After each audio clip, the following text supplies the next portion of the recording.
ہمیں الحمدللہ آج کے رسول ہونا چاہیے۔ ہمیں تو درود شریف کے صورت میں اللہ نے اتنا پیارا تحفہ دیا ہے، اگر ہم کثرت سے سرکار دو عالم صلی اللہ علیہ وسلم پر درود شریف پڑھتے رہیں تو ہماری ہر مصیبت ٹال جائے گی اور ہر پریشانی دور ہو جائے گی۔ ناظرین، اگر زندگی میں پریشانیاں، دکھ اور تکلیفیں ہیں تو درود پاک کا کثرت سے ورد کریں۔ آپ خود حیران رہ جائیں گے کہ اللہ کیسے آپ کی تمام مشکلات کو ختم کر دے گا۔ ایک زاہد نامی آدمی سوئٹزرلینڈ میں جاب کرتا تھا۔ وہ ایک لمبے عرصے سے سوئٹزرلینڈ میں جاب کرنے کی وجہ سے یہاں کی نیشنلٹی بھی حاصل کر چکا تھا۔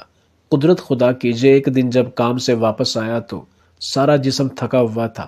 اگلے دن جب ڈیوٹی پر جانے لگا تو اس کی طبیعت اچانک ناساز ہو گئی۔ سر چکرانے لگا، دل گھبرانے لگا اور ایسا محسوس ہو رہا تھا کہ جیسے ٹانگوں میں جان نہیں ہے۔ چلنے کی کوشش کرتا لیکن ٹانگیں ساتھ نہیں دے رہی تھی، لہٰذا بار بار بیٹھتا، بار بار چلنے کی کوشش کرتا، سہارا لے کر چلنے کی کوشش کرتا تو 2-4 قدم چل پاتا، لیکن پھر سانس اکھڑ جاتی، ٹانگیں بے جان ہو جاتی اور فرش پر بیٹھ جاتا۔ اس کا ایک دوست جو کہ اس کے ساتھ ایک ہی جگہ پر کام کرتا تھا، اس نے اس کے کمرے کی بار بار بیل بجائی، لیکن ماں سوائے آواز کے زاہد کچھ نہیں کر سکتا تھا۔ اس نے بلند آواز میں اسے کہا کہ کچھ دیر رکو، میں دروازہ کھولنے کی کوشش کر رہا ہوں۔ اس نے بڑی مشکل سے سہارے کی وجہ سے دروازہ کھولا اور فوری وہیں پر گر گیا۔ اس کی یہ حالت دیکھ کر اس کا دوست بڑا پریشان ہوا اور فوری اسے ہسپتال لے جانے کے لیے تگ و دو کرنے لگا۔ صبح صبح کا وقت تھا، اس نے کسی بھی طرح سے اپنے دوست کو گاڑی میں بٹھایا اور ہسپتال جا پہنچا۔ ڈاکٹرز نے اس کا مکمل معائنہ کیا، ہر لحاظ سے چیک اپ کرنے کے بعد اس کے جسم کے کمپلیٹ ٹیسٹ کیے گئے اور اس کے بعد جو خبر سامنے آئی، اس نے زاہد کے جینے کی تمنا ہی ختم کر دی تھی۔ ڈاکٹرز نے اسے بتایا کہ آپ کے ٹیسٹ اور رپورٹ کو مد نظر رکھتے ہوئے ہمیں آپ کو اس بری خبر سے آگاہ کرنا پڑ رہا ہے کہ آپ کو بلڈ کینسر ہو گیا ہے۔ ڈاکٹر کے یہ الفاظ سنتے ہی زاہد کی آنکھوں کے سامنے اندھیرا چھانے لگا۔ اس کا بلڈ پریشر ایک دم سے لو ہو گیا۔ اس کے دوست اور ڈاکٹر حضرات نے اسے حوصلہ دیا۔ آخر میں ڈاکٹر حضرات نے اسے کہا کہ آپ کے پاس 2.5 مہینے، لاسٹ 3 مہینے ہیں، اس سے زیادہ ٹائم آپ کے پاس نہیں ہے، اس کے بعد آپ خالق حقیقی سے جا ملیں گے۔ ڈاکٹرز نے اسے حوصلہ دیتے ہوئے کہا کہ جینے کے لیے تو 1 گھنٹہ ہی بہت ہے، 100 سال کا کیا فائدہ کہ جس میں انسان دکھوں اور غموں میں جلتے ہوئے گزارے، لہٰذا آپ کے پاس 3 مہینے ہیں، ان 3 مہینوں کو آپ 300 سال کی طرح جئیں۔ لیڈی ڈاکٹر نے جس قدر ممکن ہو سکا زاہد کو حوصلہ دیا اور جینے کی تمنا اس کے اندر بیدار کرنے کی کوشش کی، لیکن زاہد بالکل مایوس ہو چکا تھا۔ جس آدمی نے ایک لمبا عرصہ اپنے ملک، رشتہ داروں سے دور رہ کر 4 پیسے کمائے کہ آخری عمر میں میرا وہ سہارا بنے گی اور میں چین سے بیٹھ کر کھا سکوں گا، لیکن جب اچانک اس کے سر پر یہ پہاڑ ٹوٹ پڑے کہ تم نے جو کچھ کیا ہے اس کا تمہیں کوئی فائدہ حاصل نہیں ہوا، لہٰذا تم اپنی آخرت کی طرف توجہ دو، تمہارے پاس وقت محدود ہے۔ قصہ مختصر یہ کہ 3 دن ہسپتال میں داخل رہنے کے بعد زاہد کو اس کے گھر منتقل کیا گیا، جو کہ سوئٹزرلینڈ میں ہی تھا، جو اسے کمپنی کی طرف سے ملا ہوا تھا۔ زاہد سوچ میں پڑ گیا اور آخر کار اس نتیجے پر پہنچا کہ مر تو جانا ہی ہے تو کم از کم اپنوں میں مرا جائے، اپنے دیش پاکستان میں ہی زندگی کے آخری سانس لیے جائے۔ اس نے پاکستان آنے کے لیے اپنے دوست کا سہارا لیا۔ اس نے اسے ایئرپورٹ پر آ کر پاکستان کی فلائٹ میں بٹھا دیا۔ اس میں بھی کوئی دو رائے نہیں، اور یہ ایک بہت بڑا المیہ ہے کہ ہمارے جو دوست احباب باہر ہوتے ہیں، کسی بھی ملک میں ڈالر، ریال، پاؤنڈ وغیرہ کما رہے ہوتے ہیں، یہ بیچارے اپنے گھر والوں کی طرف زیادہ سے زیادہ پیسے بھیجنے میں وقت لگاتے ہیں، محنت کرتے ہیں، اور بدقسمتی سے جو فیملی ہوتی ہے انہیں زیادہ تر باہر سے آنے والے ڈالرز، ریال، پاؤنڈ اس رقم سے غرض ہوتی ہے۔ ان کو یہ عادت پڑ جاتی ہے کہ ہر مہینے بعد اتنے لاکھ آنے ہیں، پیسے کے آنے کی زیادہ عادت ہو جاتی ہے، جبکہ پیسے بھیجنے والے سے اتنا لگاؤ نہیں ہوتا، اس کی کنڈیشن سے بے خبر ہی رہتے ہیں۔ لیکن جب باہر کمانے والا شخص واپس آتا ہے تو اکثر اوقات اپنا سب کچھ کلوز کر کے ہی آتا ہے۔ اسی طرح زاہد بھی اپنا سب کچھ کلوز کر چکا تھا۔ اس نے ہمیشہ کے لیے سوئٹزرلینڈ کو خیر بات کہہ دیا، کمپنی والوں کو بھی الوداع کر دیا۔ ان سے لین دین کرنے کے بعد انہوں نے اسے بونس سے نوازا اور رخصت کر دیا۔ یہ حقیقت ہے کہ جب باہر سے پیسے آتے ہیں وہ تو بہت ہی اچھے لگتے ہیں، ان پیسوں کی خوشبو، ان کی رونق، ان سے رشتے مضبوط رہتے ہیں، لیکن جب اچانک کوئی کمانے والا آدمی سب کچھ ختم کر کے واپس آ جائے تو پہلے والے رنگ نہیں رہتے۔ چونکہ صاف سی بات ہے، جو بندہ ہر مہینے لاکھوں روپے بھیج رہا ہو، اب وہ پاکستان میں آ کر فی الحال فارغ رہے گا، بعد میں کام کیا کرے گا، کیسے کرے گا، اور شاید اتنا نہ کما سکے۔ اس لیے رشتہ داروں کے مختلف لوگ مختلف نظروں سے دیکھتے ہیں۔ زاہد اچانک واپس پاکستان آیا، گھر والوں کے پاس پہنچا تو وہ بھی پریشان ہو گئے کہ بن بتائے زاہد کیسے اور کیوں آ گیا ہے، جبکہ ہمیں خبر بھی نہیں کی، اور یہاں پر تو کوئی کسی کی بڑی خوشی غمی بھی نہیں ہوئی۔ زاہد کیوں آیا ہے؟ ہر کسی کے ذہن میں یہی سوال پنپ رہے تھے۔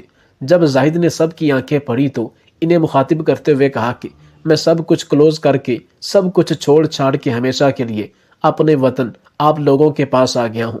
تو گھر والوں نے کہا کہ آپ کیوں آئے ہو، کیا وجہ بنی ہے؟ زاہد ایک سیدھا سادہ آدمی تھا۔ اس نے بغیر بات کو گھمائے پھرائے کہا کہ مجھے بلڈ کینسر ہو چکا ہے اور میرے پاس 2.5-3 ماہ سے زیادہ وقت نہیں ہے، لہٰذا میں نے سوچا کہ اپنے ملک میں اپنوں کے ساتھ رہ کر اپنی زندگی کی آخری سانسیں ختم کروں اور اسی دھرتی پر مدفن ہو جاؤں۔ بس یہ سننا تھا کہ گھر والوں کی آنکھوں میں جو پہلے چمک تھی، رونق تھی، وہ ختم ہوتی ہوئی زاہد کو محسوس ہوئی۔ آخر زاہد نے بھی دنیا دیکھی تھی، اپنی زندگی کا ایک وسیع تجربہ رکھتا تھا۔ چند دن گزرے تو اسے محسوس ہوا کہ گھر والوں کی نظریں پہلے جیسی نہیں رہی۔ وہ ان سے جو رویہ اختیار کر رہے تھے وہ ایسا نہیں تھا کہ جس سے زاہد کو تسکین پہنچے۔ معذرت کے ساتھ ہمارے ملک پاکستان میں اس وقت 90% ایسے لوگ ہیں جن کو باہر سے آنے والا یا کماؤ پوت چاہیے جو پیسے ہی پیسے دے۔ بس جیسے ہی پیسے دینا بند کیے کسی بھی مجبوری کی وجہ سے تو پہلے والی عزت اسے لوگ نہیں دیتے۔ بس کچھ ایسا ہی رویہ زاہد کی فیملی کا ان کے ساتھ تھا۔ اب سب کو یہ فکر تھی کہ ہمارا کیا بنے گا، کسی کو فکر تھی کہ میرا جو گھر بن رہا ہے اس کا کیا بنے گا، کسی کو اپنی گاڑی کی قسطوں کی پڑ گئی، 2 چھوٹے بھائیوں کی شادی کرنا تھی، ان کو اپنی فکر لگ گئی، ہر کسی کو اپنا مفاد خطرے میں نظر آنے لگا، اور اب سب نے ان کے ساتھ عجیب و غریب سلوک کیا۔ زاہد نے اتنے دن برداشت کیا، اسے یقین ہی نہیں آ رہا تھا کہ یہ وہی میرے عزیز و اقارب ہیں جو مجھے باہر بیٹھے ہزاروں دعائیں اور مجھ سے بے پناہ محبت کرتے تھے، لیکن جیسے ہی میں ان کے پاس آیا ہوں تو ان لوگوں نے آنکھیں اٹھا کر ماتھے پر رکھ لی ہیں۔ زاہد ان کے رویے سے اس قدر دل برداشتہ ہوا کہ اس نے آخر فیصلہ کر ہی لیا کہ اب وہ واپس سوئٹزرلینڈ جائے گا اور وہیں پر مرے گا، اور یہ وصیت کر کے مرے گا کہ میری ڈیڈ باڈی کو پاکستان نہ بھیجا جائے بلکہ سوئٹزرلینڈ ہی میں کسی جگہ گڈھا کھود کر وہاں مجھے دفنا دیا جائے۔ بس یہ سوچتے ہوئے اس کی آنکھوں میں آنسو آ گئے، اور اسے بار بار یہی خیال آ رہا تھا کہ میں نے زندگی بھر کیا کمایا، کچھ بھی نہیں۔ جو پیسہ کمایا وہ اپنوں کے لیے، اور آج اپنے ہیں کہ اپنا سمجھتے ہی نہیں۔ ان کو تو صرف میں ایک پیسے کی مشین نظر آتا تھا۔ خیر اس نے خود کو مضبوط کیا اور بغیر کسی کو بتائے چپکے سے واپسی کی ٹکٹ کروا لی۔ 2 دن بعد اس کی فلائٹ تھی، اور کرنا خدا کا یہ ہوا کہ اسی رات بہت زیادہ بارش ہوئی۔ زاہد کے گھر کے ساتھ ہی اس کے ایک بھائی کا گھر تھا۔ بھائی کا انتقال ہو چکا تھا، جبکہ بیوہ بھابھی اور اس کے یتیم بچے رہتے تھے، لیکن ان کے ساتھ کسی کی بھی بول چال نہیں تھی۔ ان کا کوئی بھی آپس میں پیار محبت نہیں تھا۔ کچھ تنازعات کی وجہ سے اپنے سگے بھائی کے انتقال کے بعد بھی ان یتیم بچیوں اور بیوہ بھابھی کا کوئی پرسان حال نہیں تھا، جبکہ زاہد تو ایک لمبے عرصے سے سوئٹزرلینڈ میں مقیم تھا اور پچھلوں کے لیے نوٹ کما رہا تھا۔ اسے نہیں خبر تھی کہ اس کی بیوہ بھابھی اور بھتیجیوں کے ساتھ اس کے گھر والے کیا سلوک کر رہے ہیں۔ کبھی پوچھا ہی نہیں، کیونکہ بول چال کوئی نہیں تھی۔ زاہد بیچارہ تو پھر باہر تھا، جبکہ اس کی فیملی نے اس کی بیوہ بھابھی اور بھتیجیوں کے حالات کو دیکھتے ہوئے اپنی آنکھیں بند کر لی تھی، اپنے کان بند کر لیے تھے، کسی قسم کی کوئی خبر نہیں لیتے تھے، ان کا کوئی پرسان حال نہیں تھا۔ کبھی زاہد کو جو فون کرتے تو اپنی بھابھی بھتیجیوں کی شکایتیں ہی لگاتے۔ جب سے زاہد آیا تھا تو اس نے بھی اپنی بھتیجیوں اور بیوہ بھابھی کی طرف چکر نہیں لگایا تھا۔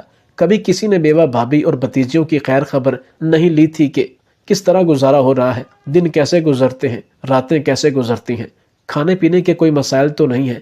لیکن قدرتی طور پر رات کو بہت زیادہ بارش ہوئی، اس قدر بارش ہوئی کہ ساری رات بارش تھام نہ سکی۔ زاہد کو بھی نیند نہ آئی، لیکن زاہد کے کانوں میں بار بار برتنوں کی آوازیں پڑ رہی تھیں۔ اگلی صبح جب زاہد اٹھا تو اپنی فیملی سے پوچھا کہ یہ ساری رات ساتھ والے گھر سے برتنوں کی آوازیں آتی رہی ہیں، کیا ہوتا رہا ہے ان کے گھر میں؟ تو گھر والوں نے زاہد کو عجیب و غریب سی باتیں سنائیں۔ زاہد خاموش ہو گیا، لیکن وہ رات والی برتنوں کی آوازیں اس کے دماغ سے نہیں نکل رہی تھی۔ خیر اس نے ناشتہ وغیرہ کیا۔ اس نے سوچا کہ میں خود جا کر پتہ کرتا ہوں کہ کیا وجہ تھی کہ ساری رات ان لوگوں نے مجھے سونے نہیں دیا۔ بار بار میرے کانوں میں برتنوں کی آوازیں پڑتی رہیں، دل کو سکون نہیں ہوا تو جا کے اس نے ساتھ والے گھر پہ دستک دی۔ دروازہ کھولا تو بھتیجی نے دروازہ کھولا۔ پہلے ایک چیخ نکلی، پھر ساتھ ہی منہ سے نکلا بڑے ابو آئے ہیں۔ خیر اندر گئے، حال دیکھ کر دل کٹ گیا اور خود سے ہی سوال کیا کہ ظالمہ اپنا محل دیکھ اور ان یتیموں کا گھر دیکھ۔ زاہد کے اندر سے سوال ہوا کہ کل کو اللہ کو کیا منہ دکھائے گا؟ اللہ کے رسول کی باری تو بعد میں آئے گی، پہلے ان کے باپ کو کیا منہ دکھائے گا؟ میرا بھائی مجھے کہے گا کہ تو اتنا ہی ظالم ہو گیا تھا، کیا یہ میرا خون نہیں تھا، یہ میرا کنبہ نہیں تھا؟ اور تم لوگ مجھے، میرے بچوں کو عزیز و اقارب تو کچھ نہ سمجھتے، ہم کم از کم تمہارے ہمسائے تو تھے ہی، اور ہمسایوں کے بھی کچھ حقوق ہوتے ہیں، لیکن تم اس قدر ہی غافل ہو گئے تھے، اتنے ظالم ہو گئے تھے۔ خیر زاہد اپنے سوالوں سے ان سے شرمندہ ہوا تو اپنی بھتیجیوں سے پوچھا کہ رات کو تمہارے گھر سے برتنوں کی بہت آوازیں آ رہی تھی۔ تو بھتیجی نے کہا کہ تایا ابو، آپ کو پتہ ہے کہ ساری رات بارش ہوتی رہی ہے، جبکہ بارش کی وجہ سے ہمارے گھر کی چھت ٹپکتی رہی ہے، کبھی وہاں برتن رکھتے کبھی وہاں برتن رکھتے تھے، اس لیے رات کو برتنوں کی آوازیں آتی رہیں۔ یہ الفاظ سنتے ہی زاہد بڑا رویا اور دل میں اسے خیال آیا کہ مر تو جانا ہی ہے، لیکن مرنے سے پہلے پہلے ان یتیم بچوں کو اچھا سا گھر بنا کر دے جاتا ہوں، کیونکہ جہاں یہ یتیم بچے اور بیوہ بھابھی رہتی تھی، ایک تو وہ جگہ بہت ہی کم تھی اور دوسرا بہت زیادہ خستہ حالت مکان تھا، جس کی وجہ سے ان بچوں کا دن رات جینا حرام رہتا تھا۔ زاہد نے ایک نہیں، دو نہیں، 3 مستری لگائے اور کہا کہ یہ سارا مکان گرا کر یہاں پر ڈبل سٹوری نیا گھر تعمیر کریں، جتنی رقم لگے گی میں لگاؤں گا اور 24 گھنٹے کام ہوگا، ڈبل شفٹیں لگیں گی، کسی بھی حال میں کام رکنا نہیں چاہیے۔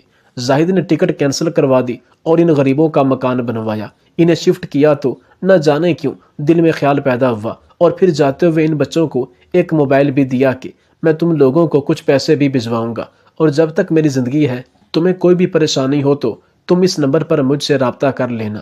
بھابی نے روتے ہوئے زاہد کا شکریہ ادا کیا اور کہا کہ زاہد بھائی، اللہ آپ کو لمبی عمر دے، آپ نے جو ہمارے ساتھ کیا ہے اللہ آپ کو اس کا اجر ضرور دے گا۔ آپ نے ایک بیوہ اور اس کی یتیم بچیوں کے سر پر ہاتھ رکھا ہے، میں ہر وقت اٹھتے بیٹھتے خود بھی اور اپنے بچوں سے آپ کی لمبی عمر صحت کی دعا کروں گی کہ اللہ تعالیٰ آپ کو دونوں جہانوں میں عزت والا مقام عطا فرمائے۔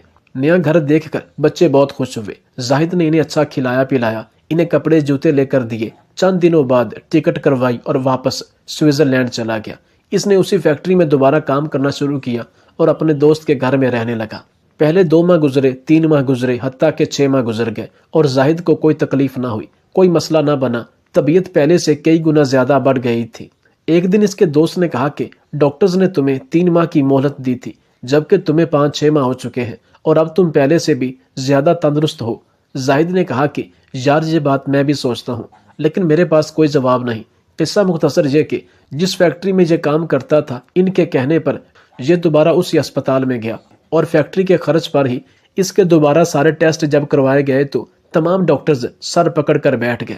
ڈاکٹرز نے کہا کہ ہماری ایک آدھ مشین تو خراب ہو سکتی ہے، لیکن ہم نے ان کے اتنے ٹیسٹ کیے، یہ اتفاق نہیں ہو سکتا کہ مشینری خراب ہو، یہ کوئی معجزہ ہے۔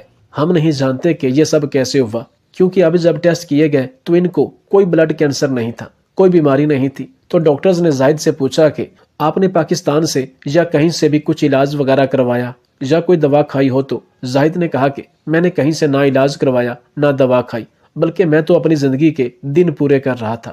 خدا جانے اس نے میرے ساتھ یہ کیا معاملہ کیا، اور الحمدللہ میں اب پہلے سے بھی زیادہ خود کو صحت مند سمجھتا ہوں۔ زاہد واپس آیا اور اپنے سارے اعمالوں پر نظر مارنے لگا۔ اسے ماں سوائے اپنی اس نیکی کے اور کچھ نظر نہ آیا جو اس نے اپنی یتیم بھتیجیوں بیوہ کو گھر بنا کر دیا، ان کو موبائل وغیرہ لے کر دیے، کپڑے جوتے لے کر دیے، لیکن اب اس نے ہر ماہ باقاعدہ ان کو ایک معقول رقم بھیجنا شروع کر دی۔ اب وہ اپنی زندگی کو کسی اور رخ سے دیکھ رہا تھا۔ 5 وقت کی نماز پڑھتا، زیادہ سے زیادہ خیرات کرتا، اپنے یتیم اور بیوہ رشتہ داروں کو ہر ماہ رقم بھجواتا۔ اب اس نے اپنی فیملی پر توجہ دینا بہت کم کر دی تھی۔ بے شک اللہ جب چاہے جیسا چاہے معجزہ کر دے، اور کسی کو زندگی کے کسی بھی موڑ پر، عمر کے کسی بھی حصے پر ہدایت ابدی عطا فرما سکتا ہے۔